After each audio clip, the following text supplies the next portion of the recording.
So my topic is progress of the soul, Baha'i vision of life after death. But this is not simply a scholarly talk because I'm interested personally in this kind of topic, have been researching about life after death in various religions for a long time. And actually, I'm teaching a course at the University of the Arts that is called Afterlife, in which I compare and discuss visions of afterlife in various religions, including Hinduism, Buddhism, different versions of Christianity, Judaism, Islam, Baha'i faith, etc., including modern science. Today we are going to focus on a Baha'i vision of life after death. And let me start with some opening remarks about the concept of afterlife. The concept of afterlife plays, in my view, a truly unique and indispensable role in religious traditions that no other idea or belief could ever match, substitute, or challenge. Here is the reason why I think this is the case. We know that religion could flourish even without the concept of God, as in early Buddhism, for example, or in Jainism or in late Taoism, but no religion can dispense of the idea of afterlife. Every religion has, or should have, and does have the idea of spiritual liberation, whether it be called the salvation or enlightenment, salvation in Christianity or enlightenment in Buddhism, or spiritual liberation in Hinduism, or spiritual release, or maybe any other terms, but however you call it, this hope for life after death, that's what fuels religion, in my view, in many ways, because of the existential uniqueness of human beings. We are in such a unique existential position because, on the one hand, unlike animals, we are conscious of our own mortality. And on the other hand, unlike angels, we have no idea what awaits us after death. And this gap in knowledge between our self-consciousness and our inability to penetrate the mystery of afterlife produces a deep-seated anxiety in all of us, whether we are conscious of it or not. And religion, among other things, addresses this anxiety. And I think religion is the most powerful tool of addressing this anxiety, because science cannot do it, and art cannot do it. And when people, when society is getting less religious, I think inevitably the level of social anxiety is rising, and therefore, psychologists, psychotherapists, and psychiatrists start prospering. So the religions of the world offer to their followers three kinds of beliefs about afterlife. That's what we know from the history of religions. The first one is reincarnation, and this belief, it seems, comes from India. According to the idea of reincarnation after physical death, we come back to Earth to inhabit another body. Christianity preaches bodily resurrection. According to the idea of bodily resurrection, the soul cannot exist without the body. And after physical death, we will be resurrected at some point with our transformed, spiritualized bodies. And after divine judgment, we end up either in heaven or in hell. And finally, the third idea is the idea of spiritual immortality, that was promoted, first of all, by classical Greek and Hellenistic philosophers, according to the idea of spiritual immortality after physical death. Our spiritual soul continues its progress on the spiritual plane of existence. Now, after those opening remarks, let me move more specifically to the Baha'i teachings about the immortality of the soul and life after death. So the first thing I have to say is that it is impossible to discuss Baha'i views on the afterlife without knowing the basics of Baha'i philosophy and Baha'i worldview in general, because Baha'i ideas about afterlife are derived from more general ideas about the world and how it is structured, let's say what kind of beings inhabit this world, etc., etc.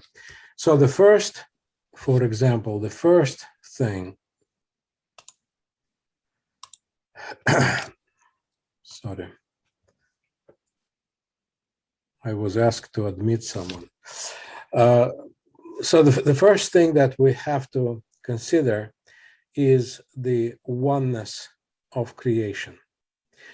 According to Baha'i scriptures, the world of creation is unified and infinite, and it consists of two realms, material and spiritual.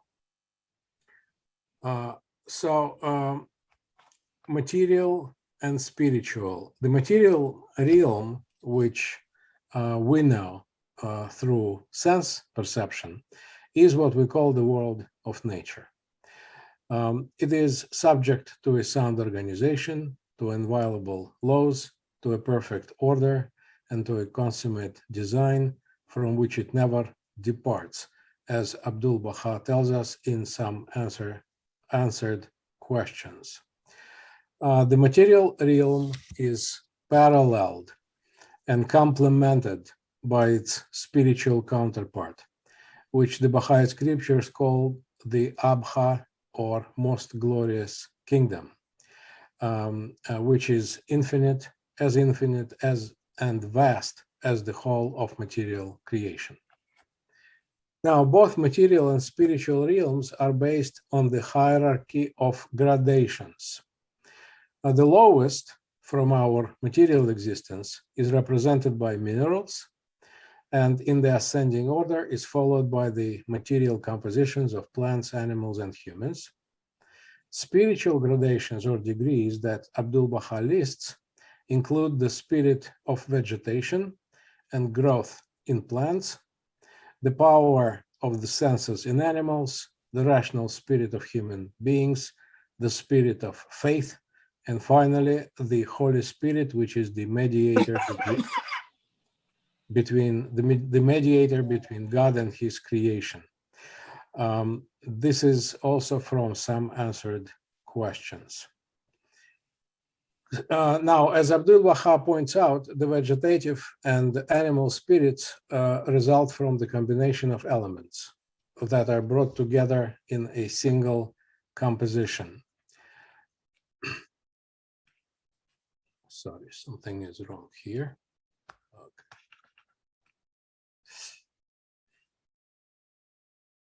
Yes.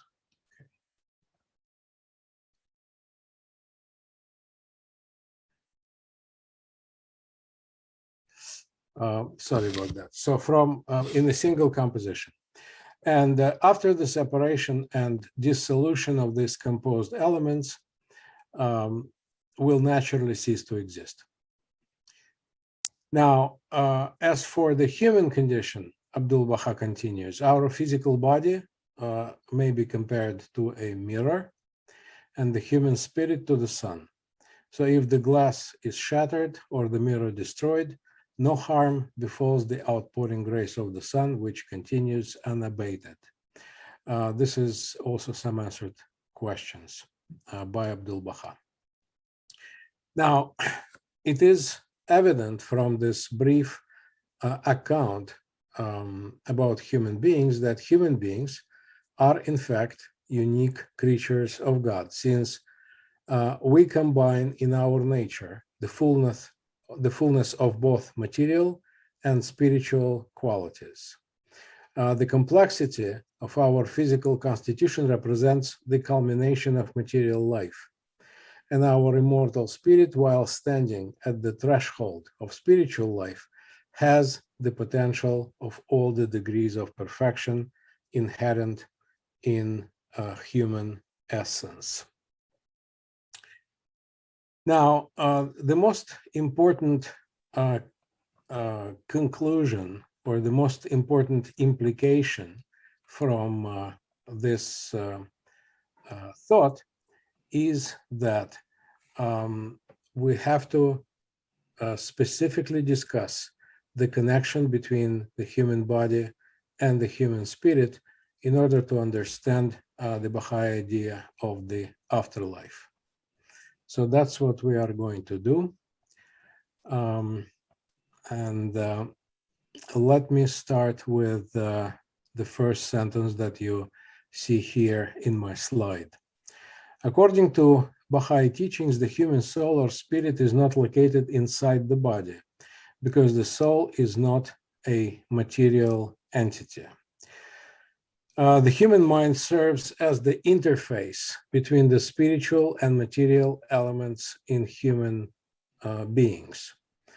And here comes the most philosophically important thesis that Abdu'l-Baha advances. Baha'i texts affirm the supremacy of spirit over matter and view physical death as a prelude to the afterlife in the spiritual realm. What it means is that if you remember, or some of you may remember Descartes and his famous saying, I think, therefore I am, by which Descartes, the father of modern philosophy, separated our material body from our thinking spirit. And he affirmed that both our spirit and our body are two substances that are somehow connected with each other. Now, in Baha'i teachings, the philosophy of the human spirit is radically different. According to Abdu'l-Baha, only the human spirit represents a true substance, and the body is not a substance by itself. It is an attribute of the human spirit or human soul, which is connected to the human soul and which is subject to composition and decomposition. But when the attribute disappears, the substance remains the same.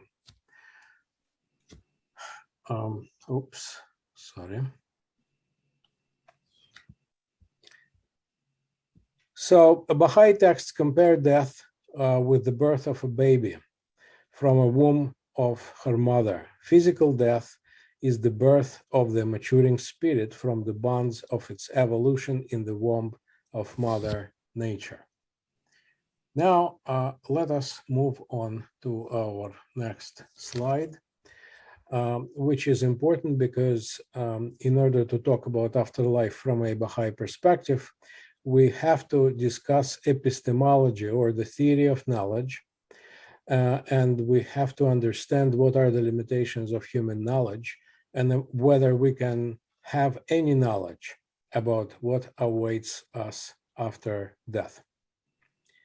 So Abdu'l-Baha distinguishes between four sources of human knowledge: sensory perception, reason, tradition, or sacred tradition, and intuition or inspiration. Now, he argues that each one of those sources of human knowledge are liable to error and cannot be fully relied upon. So, for example, our sensory perception can betray us because we may see mirages in the desert, or we may see hallucinations or dreams without realizing that these are actually dreams and not part of reality. Our reason is much stronger as a source of knowledge. However, we are often making mistakes. And if we didn't make mistakes, then philosophers would have agreed with each other, but they are still argued for thousands of years. Sacred tradition is based on the interpretation of scriptures, but sacred tradition is written by human beings as well. And therefore, as centuries roll by, the misinterpretations multiply, and we cannot fully rely upon sacred traditions, especially when it comes to older religions, and we do not really know the source of those traditions.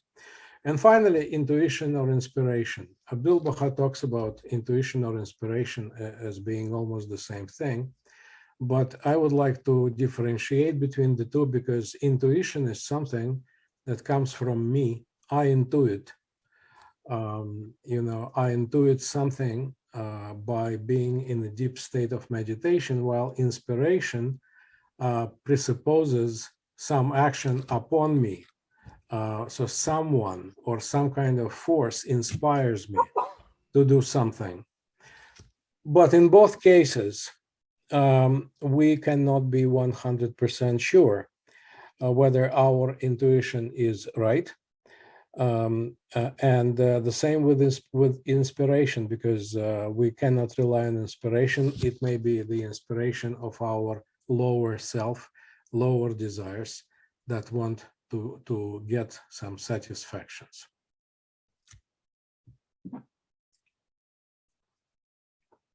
In addition to those general restrictions of human cognition, and Abdu'l-Baha basically says that, yes, all four sources of human knowledge may be liable to error, so therefore it is better to combine them and to rely on four of them, not separately, but together. Still, he says that the best way to attain certainty in human knowledge is by relying on revelation, which is originated by the Holy Spirit. So in addition to those general restrictions of human cognition, Abdu'l-Baha also mentions two other limitations of human knowledge. The first one refers to the knowledge of the essences of things, whether material or spiritual. Abdu'l-Baha says that we are able to know only qualities of things, but we cannot penetrate the essences of things. The essences of things, including the essence of our own self, the essence of the universe, and the essence of God. All of these essences are completely unknowable, beyond human understanding. The second limitation of human knowledge involves the hierarchy of creation and the inability of lower forms of life to understand the higher ones. And this is a very important point, especially with respect to the afterlife. So Abdu'l-Baha says that one thing is to look at the world from the human perspective. And our perspective is, of course, limited, but it is much broader than the perspective of the animal. The perspective of the animal is much broader, is different in quality from the perspective of, let's say, the insect or the plant. And although we as human beings represent the acme of material beings, in terms of our spiritual life, we are in the very beginning of the chain of spiritual beings. And since all other spiritual beings are higher than we are, therefore, we are not able to fully and adequately understand the spiritual world and those spiritual beings. Now, since death is basically a birth into the spiritual world, and Abdu'l-Baha says that when we die, our spiritual senses, our spiritual means of cognition will be developed, will be fully developed. in our present situation with those spiritual instruments, organs of knowledge not being developed, obviously we cannot adequately understand what will await us after death. So for the reason of all those limitations, this is the summary of this very brief exposition of Baha'i epistemology. For the reason of all those limitations of human knowledge, we cannot fully grasp the nature of the spiritual realm and the conditions of life after death. You know, some people may be disappointed because in other religions, you know, you believe in heaven, in hell, you believe that you are going to heaven. You know, this seems like a certainty, something that you can rely upon. Other people may actually be rejoicing because the limitation of knowledge, the lack of knowledge gives us something for the imagination. We do not know what really will happen. Something will happen, but we'll see when it comes to that.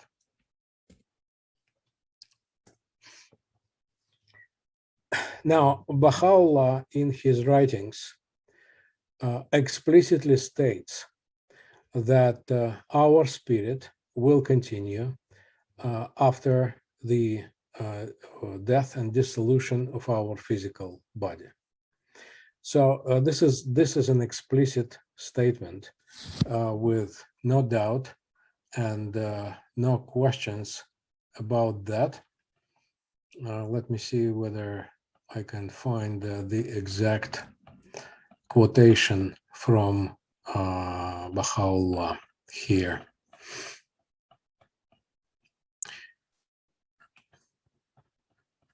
Just bear with me 1 second. I did not want to overwhelm you with quotations, so therefore I do not use them excessively.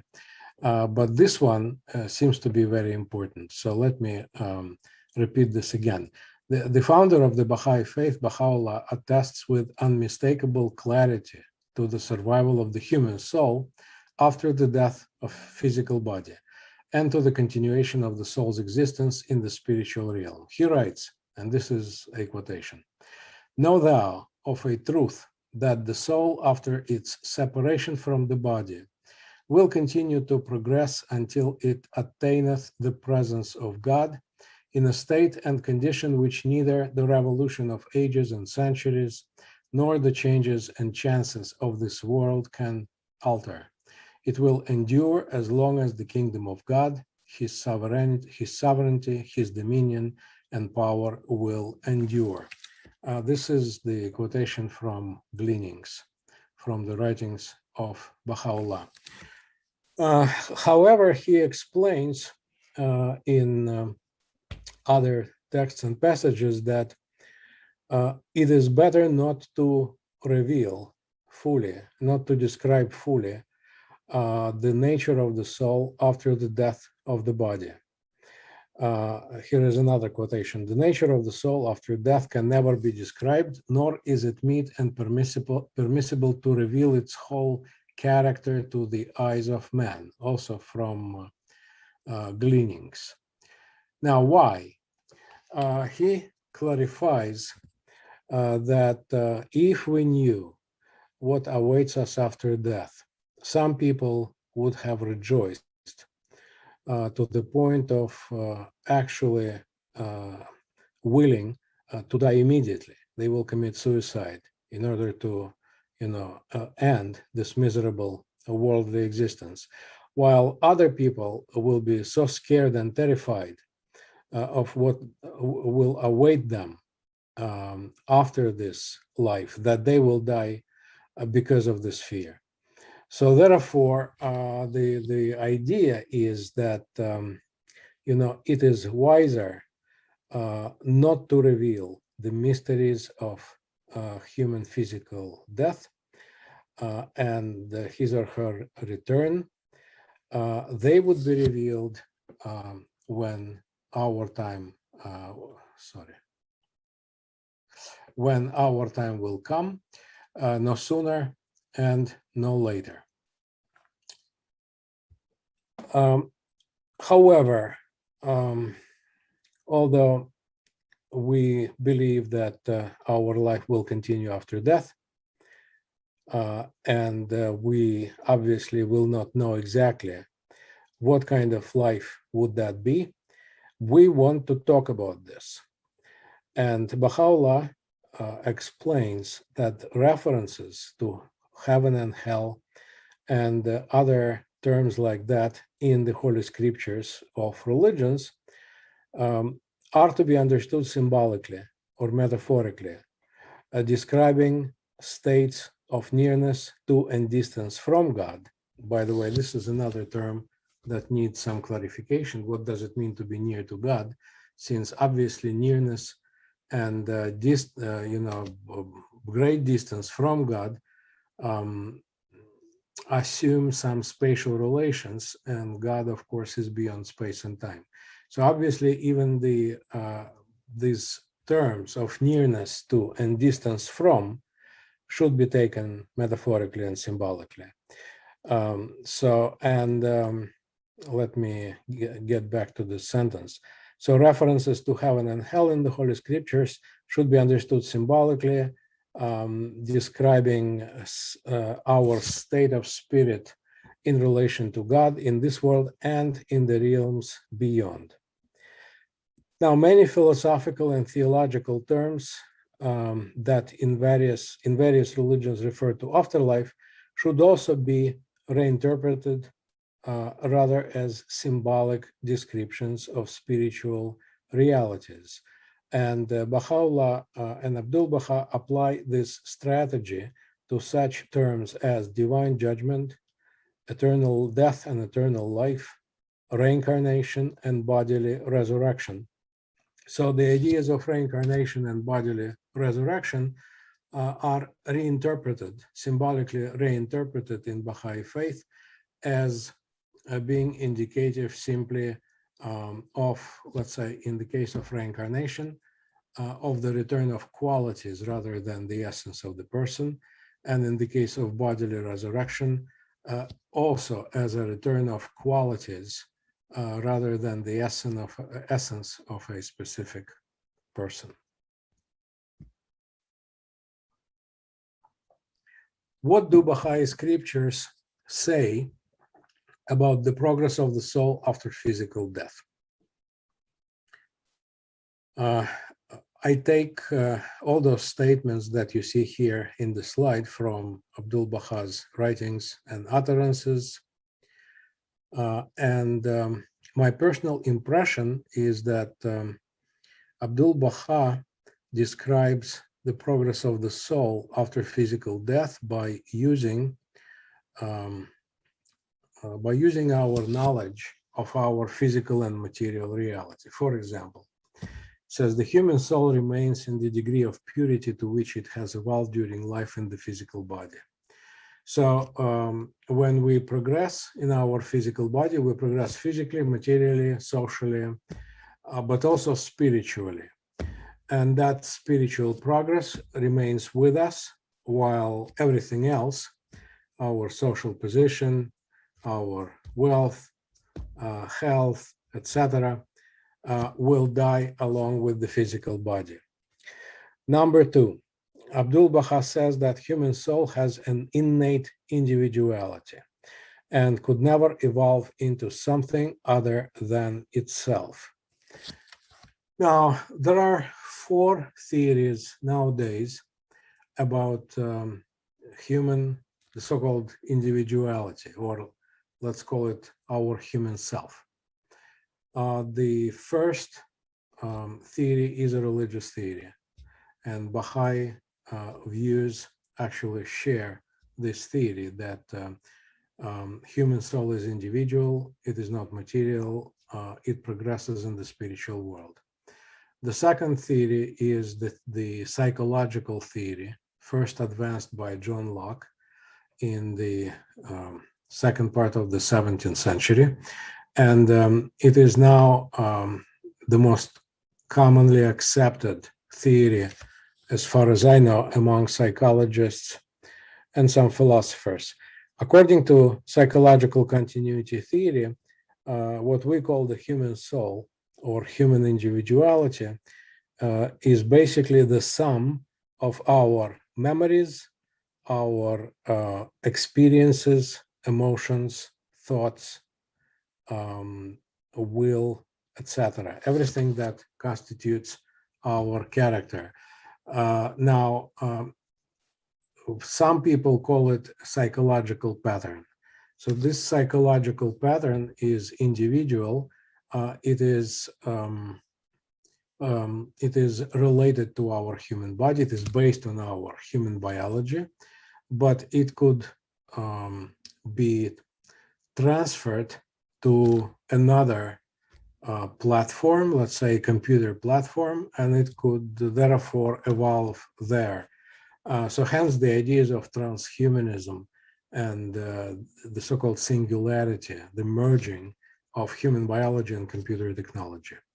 And finally, the two other theories about human nature is that human individuality comes from the combination of subatomic particles in our body. And it is obviously false, because according to contemporary science, we know that every 7 years, all of our material physical body is completely recycled. And for example, if you, God forbid, are addicted to drugs and want to have kids, you have to wait for 7 years. You have to be clean for 7 years before your body is completely recycled. Then you can conceive a healthy human child. So the whole human body will be different in 7 years, but your self-consciousness and your self of identity still remains the same. So therefore, even hardcore atheists do not believe that. And the fourth theory of human nature is that it does not exist a priori. So it is an illusion. It is a mental construct that is part of our biological evolution, and it ceases to exist with our death. So this was just a footnote. According to Baha'i teachings, our body that is not the seed of our individuality. It is our self that has an innate individuality, and therefore will continue its evolution on the spiritual plane, but will never be able to evolve into someone else. So as a spiritual reality, the human soul is not subject to material limitations, especially decline and death. That's what Abdu'l-Baha says, and there is an important implications of that. It means that when we die and we progress spiritually, we cannot go backward. We can only move forward. So we can move forward speedily, or we can move forward less speedily, but the only movement is the movement forward. And I think that is also proved by our intellectual endeavors. In scientific endeavors, we only move forward and forward and forward, and so and the same is with religion, with progressive revelation. Now, in some answered questions, Abdu'l-Baha also says, I quote, "Progress of the human spirit in the divine world is either purely through the grace and bounty of the Lord, or through the intercession and prayers of other human souls, or through the significant contributions and charitable deeds which are offered in its name." In my opinion, one of the main points of this idea is that the spiritual world is not organized as a physical world where we have laws of nature that we cannot escape. And our body is growing according to those laws of biological nature, going through certain stages, from childhood to adulthood, then aging and death. So there are no such laws in the spiritual world. The spiritual progress is qualitatively different from the physical progress. It is not that you will progress no matter what, no matter whether you want this or not, like you progress in the physical world. If you don't want to become an adult, you will still become an adult. So the spiritual world, according to Abdu'l-Baha, seems to be different. It is through the progress is optional, basically. It's not necessary. And the progress happens either through the help of God or through the help of other human souls.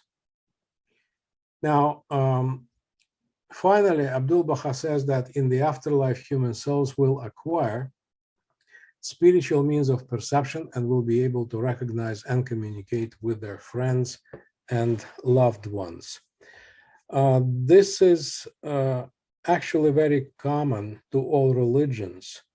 All religious teachings in some way or another believe that when we die, we will see our relatives. Recently, someone asked me a question about whether, let's say, if someone dies, this person will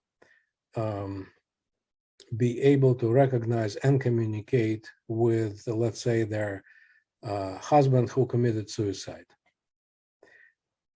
or with someone who committed another sin. Obviously, I do not have any definite answer. And frankly, I do not know the position of the Universal House of Justice about euthanasia or suicide.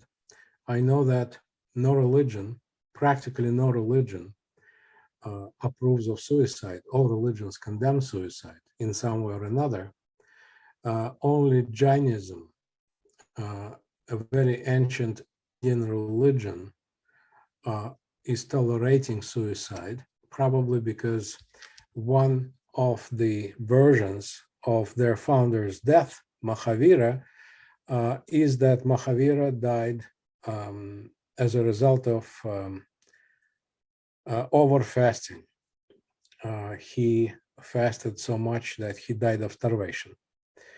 But all other religions forbid or condemn suicide. But from what I understand, here is the physical world. And in the physical world, there are people who have different qualities, who have different lifestyles, who have different professions and occupations, different callings. Some of us are, serial killers, and the others are great scientists. And at the same time, we can meet each other on this physical plane of existence. The fact that some people are better than others or worse than others does not preclude us from communicating with other people.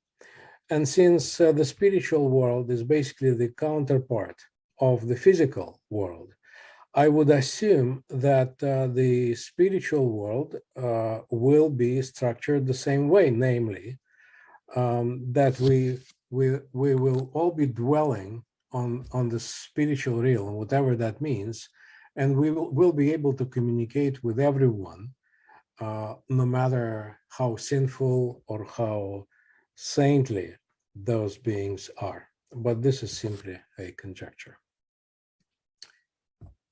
Now, in his utterances and writings and speeches, Abdu'l-Baha offers a number of arguments against the possibility of reincarnation. Here we come to the second part of my presentation.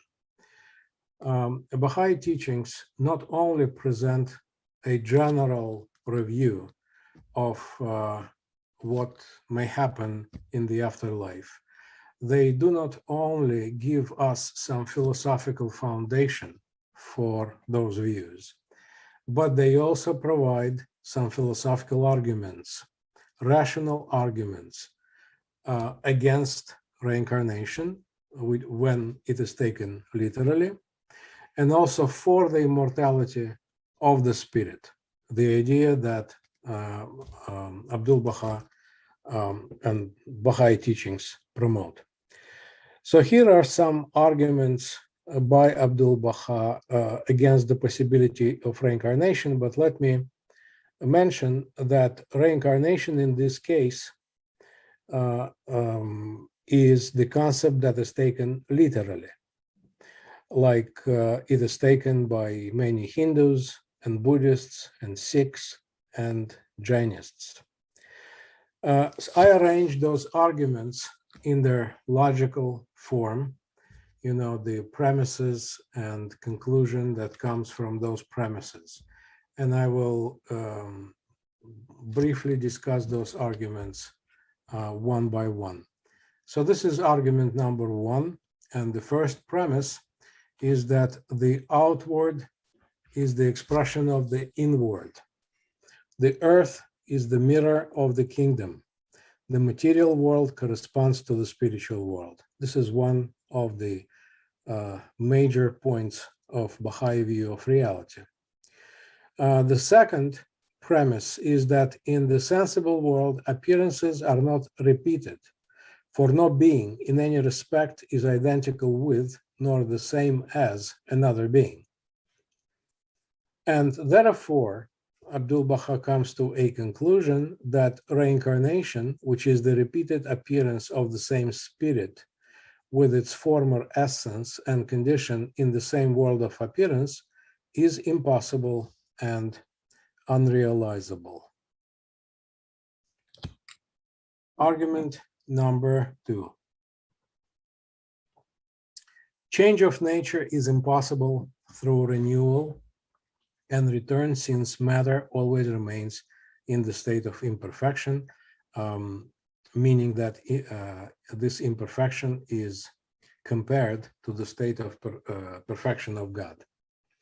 Hence, it is evident that returning and coming back to the material world does not become the cause of perfection, as reincarnationists claim. Argument number three. According to the views of reincarnationists, we come back to earthly life in order to ripe out our rewards and punishments. However, no one is happy, which is quite true. But everybody is suffering on earth. Therefore, reincarnationists must be wrong. Argument number four.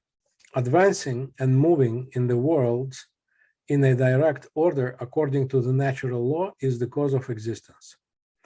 And a movement contrary to the system and law of nature is the cause of non-existence.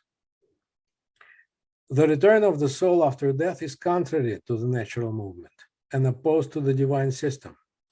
Therefore, reincarnation is impossible.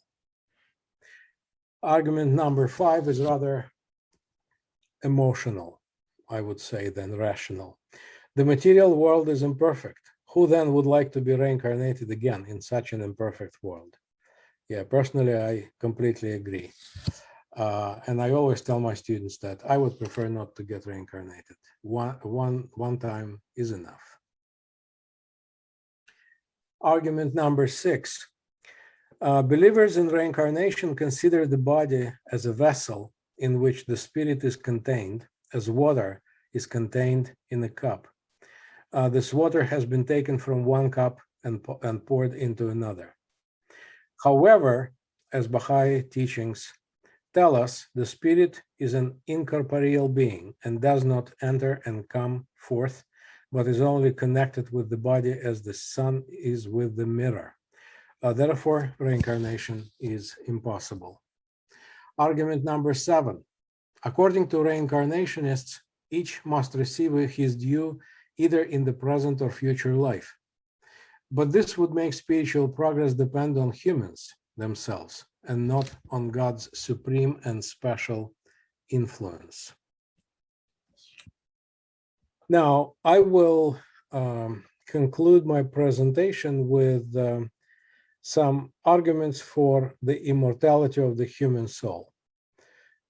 I did a special lecture about that, and in that lecture, I compiled all the arguments, at least all the arguments I found in Abdu'l-Baha's writings, arguments in favor for the spiritual immortality of the soul. There are many of them.